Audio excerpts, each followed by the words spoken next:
one of the promises to the church is that it will be removed before that happens. Another label of that same period in the Old Testament, in Jeremiah 30, is called the time of Jacob's trouble. It's worldwide, but its focus is on the Jews. The first Holocaust in Germany took 1 Jew out of 3. According to Zechariah 13, verse 8 and 9, the next one will take 2 out of 3. The time of Jacob's trouble. The time of trouble that they have never seen till that time or ever would see again. You see around in Israel, you'll never again. I got bad news for them. It will happen once again, and worse.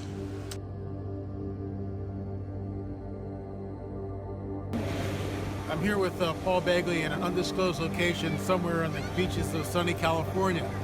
And we just had a wonderful lunch, and now we're talking shop. You know, you were visited by a man from an alphabet agency who said there's a list of people that they're watching. And I'm on that list, and Gary Stearman's on that list. And can you give us an update on that? Yes, that was the third time that I was visited. And first time, of course, really wanted to drive home the fact that that agency has the ability to do a lot of things to people. If they think that you have a source, they think you have an inside government source to do what we do, and others like us, they want to know who that source is, and they will dig to find out who it is. I kept telling them we have the Holy Spirit. Right.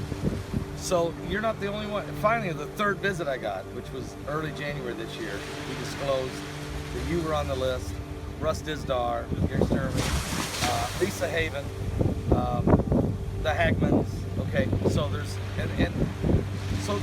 but there's a list of 20. You didn't give me all of them. And basically, LA, they're going to be watching. They're going to be watching what we say and trying to figure out who your sources may be. You know, what's interesting, folks, we, both Paul and I do believe that we're in the end times, the last days. And Sir Isaac Newton had a quote, which I've used in some of my presentations, and it's this, that about the time of the end, the body of men will be raised up who will believe in the literal interpretation of the prophetic scriptures amidst much clamor and opposition. And I think that we're here, we were talking about this at lunch, there's what, a handful of men and women, maybe under 100, on a global level, out of billions of people on the planet that are discussing the biblical prophetic message. And of course that in itself is incredible.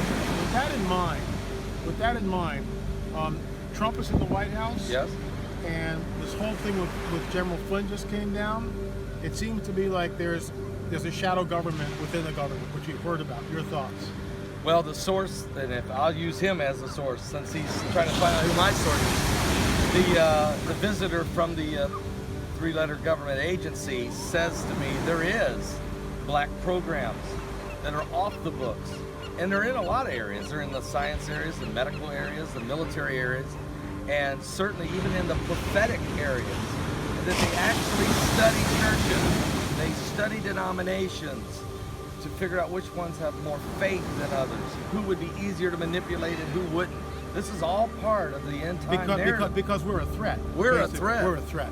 We're a threat to the New World Order. Is that exactly. Oh, definitely. We're on the list. We're pushing back. Too many followers.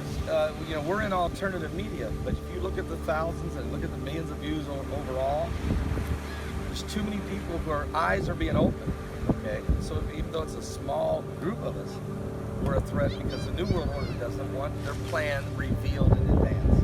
Do not want it exposed. So with that in mind, here we are in 2017. Trump's in the White House. He's shaking things up on some level. Hillary Clinton was always supposed to win. There's absolutely no doubt about that. She was the favorite candidate. She was supposed to win, and she didn't. And so here we are in 2017 with an outsider in the White House. May I remind you that JFK was an outsider in the White House, and look what happened in Dallas. What do you think? Do you think this guy has a chance? Do you think they're going to try to take him out? I think there's definitely plots to take him out, one way or the other, either through impeachment, embarrassment and impeachment, which they would love to do, sure, because they would love to break a man down and watch him cry. Just like it did Nixon decades ago. If not, then go the JFK route. He's the first president to speak about and expose the New World Order and the shadow governments and working inside since JFK. No one else has. No one else They've has. all been playing along. That's Exactly. why it's an establishment. It's a swamp. It is a swamp, full of snakes and vipers. Okay. They're coming to your neighborhood, folks. Anyway, Paul Begley, Pastor Paul Begley, check his show out. We're going to be in Dallas at Hear the Watchman conference. We're excited about that. I'll be speaking on UFOs. You'll be speaking on The New World Order. Okay, there we go. So go to hearthewatchman.com, hearthewatchman.com, get your tickets. And thanks for watching this episode of Politics, Prophecy, and Supernatural. Oh.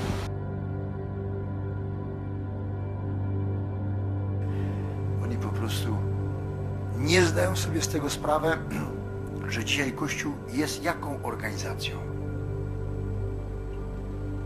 W układzie nowego porządku rzeczy. Czy znacie to? Bo ciągle mówicie mi tak, że to będzie budowany nowy porządek. Masonia chce zbudować nowy porządek rzeczy. Nowy porządek rzeczy, nowy świat.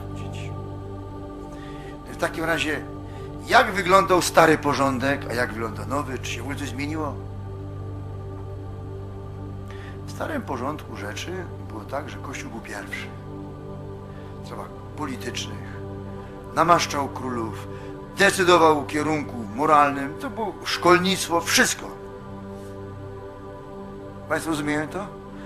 Więc nowy porządek rzeczy kiedy zaczęli budować? Oficjalnie. W 914 roku, kiedy rozpoczęli I wojnę światową.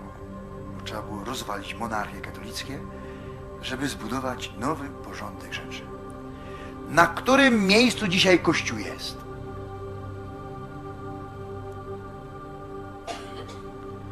Dziś prawie już tam, gdzie petkowe ciele. Bo dzisiaj pierwsze miejsce, to jest pierwszy rząd, to jest tajemna władza, która karty rozdaje, którą się musi liczyć nasz pan prezydent, pan Kaczyński. Oni dobrze o tym wszystkim wiedzą.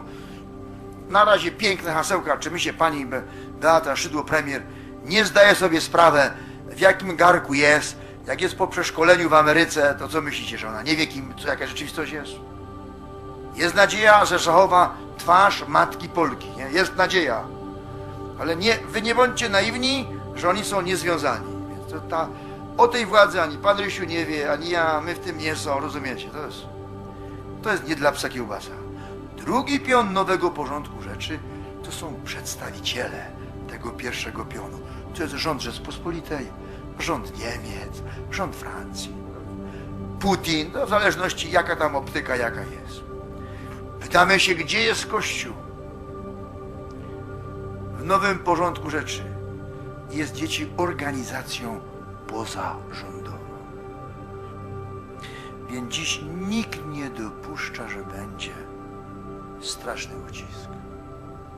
Na kursach oficerskich armii amerykańskiej uczą adeptów, na przykład oficerów, że na świecie istnieje 16 organizacji terrorystycznych, z którymi się nie da rozmawiać. Wiecie, kto wśród tych organizacji jest wymieniany? Kościół katolicki.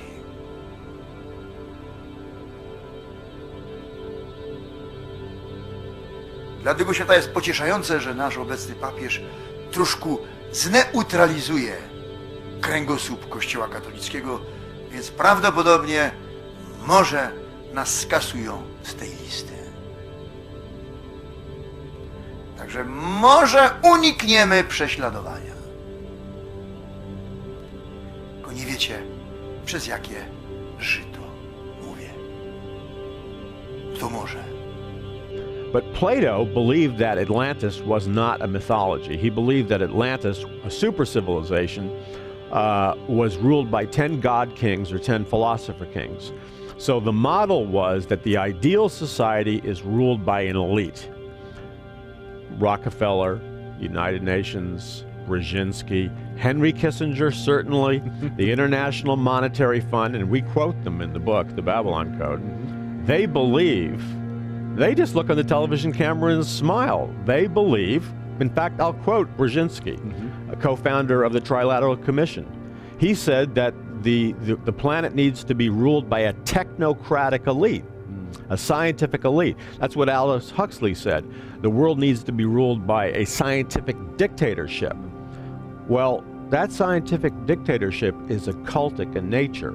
This goes back to ancient Babylon, that structure. But in order to keep their power, in order to keep their supernatural knowledge, because they did get supernatural occult knowledge that's transcendent of normal human intelligence. They received supernatural occult knowledge at Babylon, but to preserve their power, this elite, through mankind's histories, has had to like smuggle that truth through secret societies like Skull and Bones and Bilderberg Group to one degree or another. Rosicrucians a few hundred years ago. Exactly. Right.